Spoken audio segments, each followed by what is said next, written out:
लेकर के आएंगे और भाई बहन जो को पगड़ी पहना कर स्वागत करेंगे।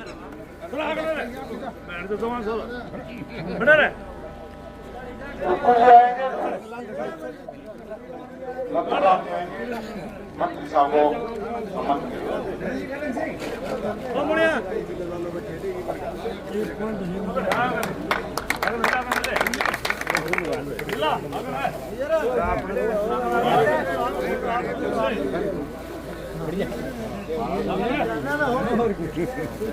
रमेश टेकलानी मंत्री साहब महेश जी का मान सम्मान करेंगे।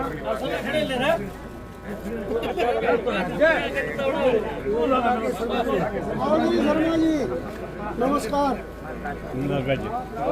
जोश से बोलो, सब बेड़ा पार होगा, कोई चिंता वाली बात नहीं है।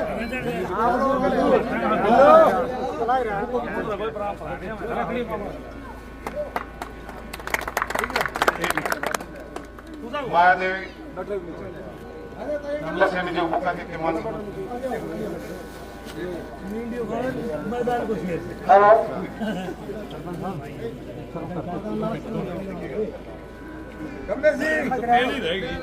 मान और सम्मान के गाँव के बुजुर्गों नौजवान साथियों माताओं बहनों आज हम अच्छा अरे भाई ये बेटा आ ये देखिए फोटो बनाइए बच्चे की बड़ा आ जाओ ठीक शाबाश बेटा फोटो बनवाइए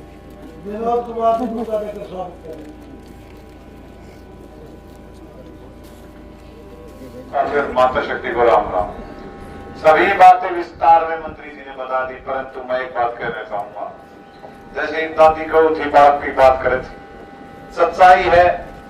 दादी ने तो भाई छोड़ा तो ज्यादा प्यारा पोता, कहते हैं ना मूल तो ज्यादा प्यारा ब्याज। भाई बुढ़ा हो चाहे बुढ़ी हो, न्यू देखा मेरा टाबर घरा बैठा दुख होता है। और हर माँ न्यू कहेगी अपना छोरे ने कहेगी बेटा किम तो कर, मेरा पोता भी आगे बढ़े।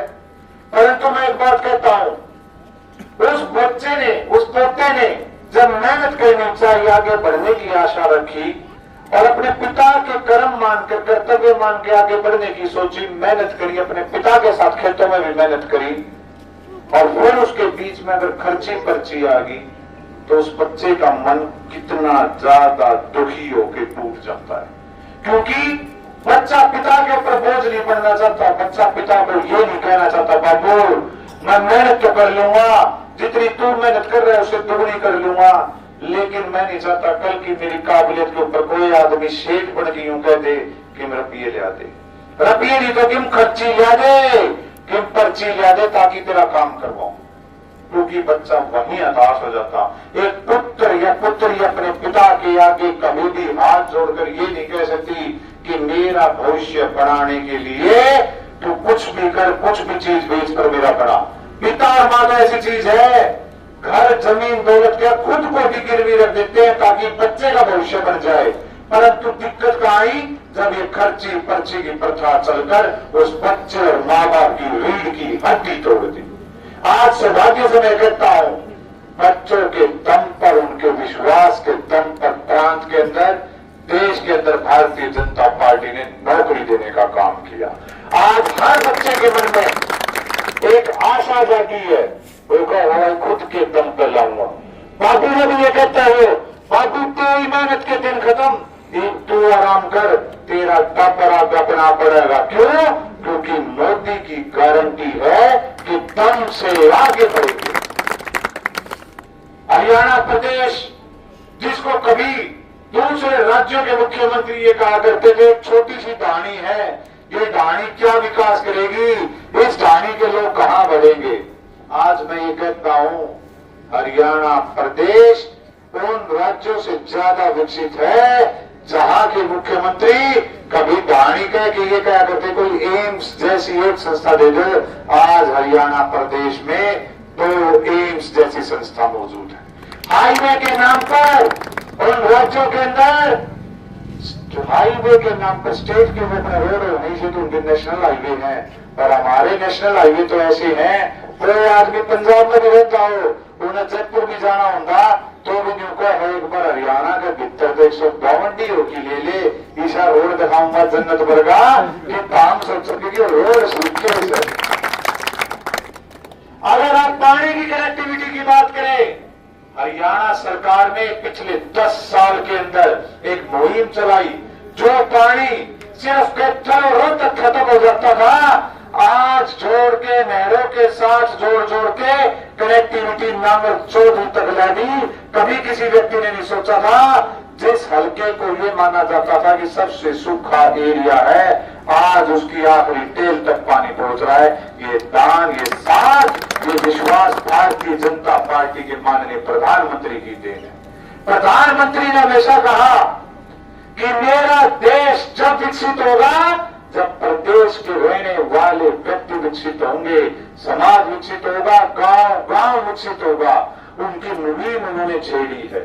आजादी के 77 सालों में 60 साल कांग्रेस ने हमें धकेलने का काम किया, पीछे घेरने का काम किया, हमारे टुकड़े करवाए और सिर्फ बांटने के लिए, अपनी वोट बढ़ाने के लिए हमें बांट दिया। और बांटा भी कैसे? एक स्टेट के अंदर, राज्य के अंदर सारी ताकत 2 जिलों में छोड़ दी, कहीं किसी परिवार के पास छोड़ दी।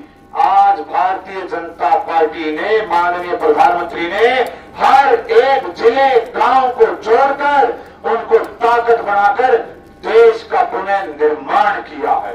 और निर्माण इस प्रकार किया है, आज गांव पर रहने वाला व्यक्ति एक बात बोलता है कि भाई देश का चौकीदार, देश का नेता, देश का बेटा नरेंद्र मोदी हमारे लिए 24 घंटे खड़ा है।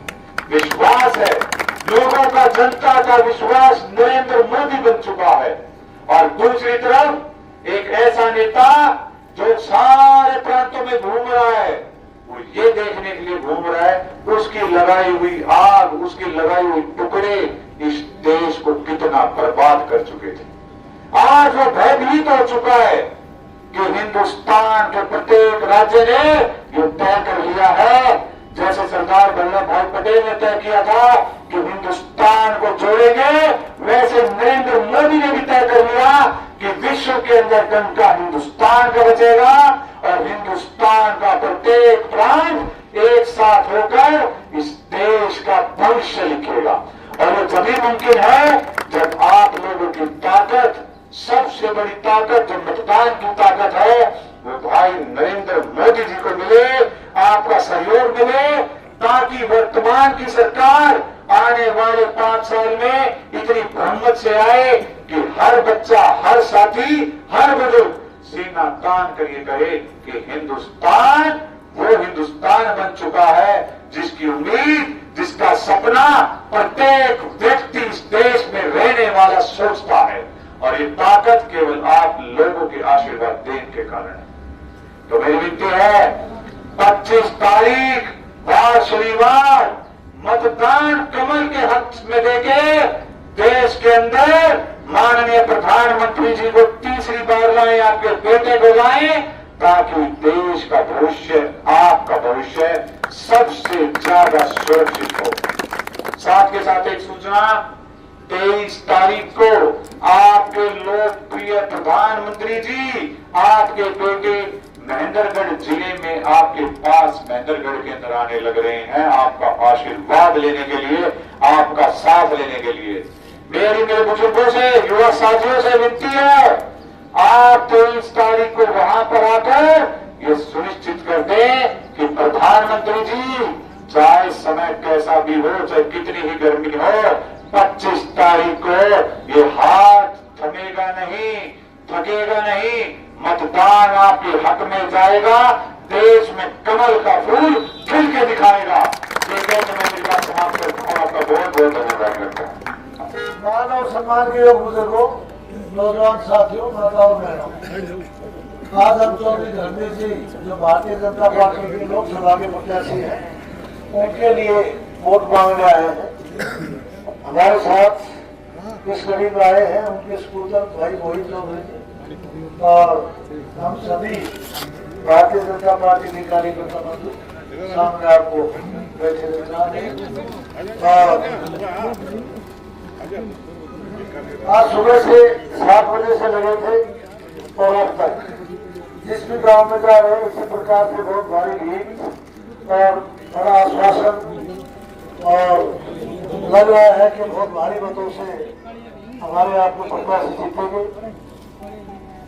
देखिए, पिछले 10 साल से जब से भारतीय जनता पार्टी की सरकार आपने बनाई, एक बार मैं इसका ध्यान मैं कहूँगा तो उसे पीछे ले जाऊँ। 2014 से सड़कों का क्या हाल था बताओ? नहरों में पानी था कि नहीं था? सड़कों में सड़क नहीं थी, नहरों में नहरें नहीं थी, नौकरियां पैसे में बिकती थी या थी? ऐसा याद था ना? ये था कांग्रेस राज का। सारी नौकरियां रोहतक में जाती थी, सारा पानी रोहतक और झज्जर में जाता था। आज में पानी हम लेकर आए कि बाहर से नहीं आया, ये पंजाब से नहीं मिला, ये कोई नया दरिया नहीं आ गया, ये पानी इसी प्रदेश में था। फिर कहा जाता था वो कांग्रेस की सरकार है, हमें देकर राजी नहीं, हम बराबर का बंटवारा करके लाए। अभी पूरा बंटवारा नहीं हुआ, लेकिन खैर कुछ तो आया। तो ना वो हमें पानी देकर राजी थे, ना हमें नौकरियां देकर राजी थे। नौकरियों के नाम पर तो शायद ये पब्लिक हेल्थ की मोटर चलाने वाले भी रोहतक से भेज दिए थे। आपके गांव में भी रोहतक के? क्या आपके गांव में कोई बच्चा नहीं था जो लाल हरा बटन को पहचान ले चला दे उसको, है ना? तो ये बुरा हाल ये जाति आपके साथ कर रखी। उसको देखकर आप लोगों ने उस शासन को बदला, भारतीय जनता पार्टी की सरकार बनाई। भारतीय जनता पार्टी की सरकार नहीं, आपको नहरी पानी मिला, आपको बिजली 24 घंटे मिली, उसमें बिजली का बुरा हाल था। आज क्या हाल है? आज तो हो रहा है जी। आपको पूरी बिजली मिली, आपको पूरा पानी मिला, आपकी सड़कों की हालत बेहतर हुई, और आपके जो काम हुए, कहीं आपका स्कूल बना, कहीं आपके अस्पताल बने, कहीं आपको जोड़ भरे गए, कहीं ये सारे काम आपके साथ। इतने काम कभी नहीं हुए जी। नदी के अंदर हमारे गांव के अंदर 100 से मंदिर जाने के लिए रास्ता नहीं था, न हमारे खेतों में जो नालोट वाला रास्ता बनाया इसमें जाने का कोई समय नहीं था जी। कभी भी कोई रास्ता गाँव का कच्चा नहीं होगा। रास्ता कच्चा नहीं है जी हमारे एक गांव से दूसरे गांव को जाने वाला कोई रास्ता कच्चा नहीं होगा। कोई रास्ता कच्चा नहीं है जी। तो इसी प्रकार से विकास होगा, इसी प्रकार से बातें होगी। जो ये पीछे काम हुआ है, इसी तरह से काम थोड़ा सा और आगे बढ़े। हमने जी पानी जो और हमारा बच्चिया ने नौकरी जो हमारा बालक नौकरी हमने को ये नौकरी देने के लिए ही बात कर रहे बूढ़ी लोग, हमारा एक दिन भी को नहीं कर रहे बूढ़ी नौकरी देने के लिए बात कर रहे। तो जिस प्रकार से पिछले 10 साल में काम हुआ है, जिस प्रकार से पिछले 10 साल से विकास के कार्य हुए, आपका मान और सम्मान हुआ, मैं समझता हूँ या बूढ़ी माँ नौकरी मांगते थे। अगर 21 साल में आपको ये पानी नहीं मिलता, आप बताओ कितने लोग इस गांव में बसे रहे थे? आपसे ज्यादा पढ़ाई कर जाते। बिल्कुल कर जाते सर। आज नौकरी की बात करते हो, नौकरी में नौकरियां भी मिली है, नौकरी मिली। नौकरियां भी पिछले 40 साल में जो मिली वो इस 10 साल मिली। लेकिन ये मानते हैं कि हर व्यक्ति को नहीं मिल सकती। फिर भी हमने एक बहुत बड़ा एक कायदा बनाया कि जिसके माँ बाप नहीं उसको कोई नौकरी दो, उसको 5 नंबर एक्स्ट्रा दो। जिसके घर में जिसकी इनकम कम है, 1,80,000 से 2 लाख से कम, उसको 5 नंबर अलग से दो, ताकि गरीब भी किसी तरह उसके ऊपर आए। गरीब व्यक्ति कैसे उसके ऊपर आए, हमने इस प्रकार की नीति बनाई। तो ये सारे काम हुए, इनको देखकर और इन्हीं बातों को ध्यान में रखकर ये काम क्यों हुए, कैसे हुए, ये मोदी जी के राज में हुए, भारतीय जनता पार्टी के राज में हुए। हमारी नीति अकेला चलोरे नहीं है, भूपेंद्र हुड्डा की तरह से ये नहीं कि रोहतक जिले में ही। हमारी सरकार ने विकास करवाया, सब जिलों में समान कराया है, और जिले के अंदर भी आकर के नहीं किसी एक गांव में, हर गांव में समान कराया है। कोई गांव का व्यक्ति ये नहीं कह सकता कि हमारे गांव में पैसा कम दिया, इस गांव में पैसा ज्यादा दिया। तो हम सबको साथ, सबका विकास की नीति पर चलकर कार्य कर रहे हैं, और इसी के अंदर भला होता है। यही भगवान का नियम भी यही है, हम उसको मानकर काम कर रहे हैं। आपसे निवेदन है कि इसी प्रकार से यदि काम चाहते हो, इसी प्रकार से बात चाहते हो, और मोदी जी ने विदेशों के अंदर जो मान और सम्मान देश का बढ़ाया है, यदि उसको बरकरार रखना चाहते हो और बढ़ाना चाहते हो, किसान को, मजदूर को जिस प्रकार से 300 के भाव देकर 15,300 पर एमएसपी पर खरीदी जाती है। आज 22,300 को हमने भावांतर योजना में डाल रखा है, उसमें भावांतर मिलता है। तो इस प्रकार की जो कल्याणकारी नीतियां गरीब के लिए, मजदूर के लिए, किसान के लिए हमने जो बनाई है, उनको ध्यान में रखकर आने वाली 25 तारीख को भारतीय जनता पार्टी के उम्मीदवार चौधरी धर्मवीर जी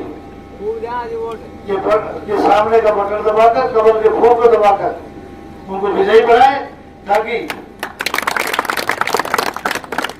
देश में प्रधानमंत्री मोदी जी फिर बन सके। और मोदी प्रधानमंत्री होंगे, देखिए प्रॉब्लम तो बहुत है और उनको धीरे धीरे करके ठीक किया जाता है।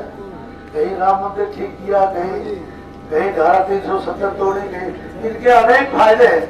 धारा 370 तोड़ गई ये कहना इतनी बात है, और इसके गुण कितने हैं वो गिनाने लगे तो शायद 2 दिन लगे। राम मंदिर बनाया उसका ये कहना बना दिया ये इतनी बात है, लेकिन उसका बैठान करने लगे इसके पीछे फायदे क्या क्या है, बातें क्या क्या है, तो वो उसमें कई दिन लग जाए।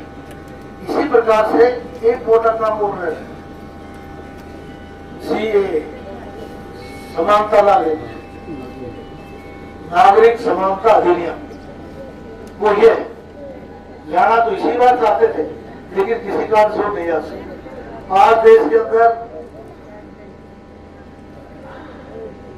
जब देश आजाद हुआ तो पाकिस्तान के अंदर 23% हिंदू रह गए थे पाकिस्तान, आज वो तो घटकर 24% हो गए। हिंदुस्तान के अंदर 5% मुसलमान रहे थे, वो 5 करोड़, वो 5 करोड़ बढ़कर 23 करोड़ हो गए। तो ये जो अनुपात एक समाज का, एक वर्ग का बहुत तेजी से बढ़ना, बाकी का कम होना, उसकी वजह क्या है कि हिंदुओं में तो ये कानून में बढ़ा रखा है, संविधान में, कि भाई हिंदू तो शादी नहीं कर सकते, और वो चाचा शादी करके बच्चों की भी कोई पाबंदी नहीं होती। तो ये देश हित के अंदर कानून है ताकि सबको बराबर का हक मिले, सब बराबर के रहे, कोई धर्म, कोई जाति, कोई मजहब देश के सामने बड़ा या छोटा नहीं हो सकता, सब समान है, उसके अंदर सबका समान हो चाहिए। तो ये नियम बढ़ेगा तो आगे देश बढ़ेगा। तो ये निर्माण का रीति नौकरी तो सब में नौकरी मिल पाओगी या सब सारी चीज मिल पाओगी। तो इस बार आप बड़े बहुमत के साथ भारतीय जनता पार्टी की सरकार बनाए। इस प्रकार के जो अटके हुए काम है,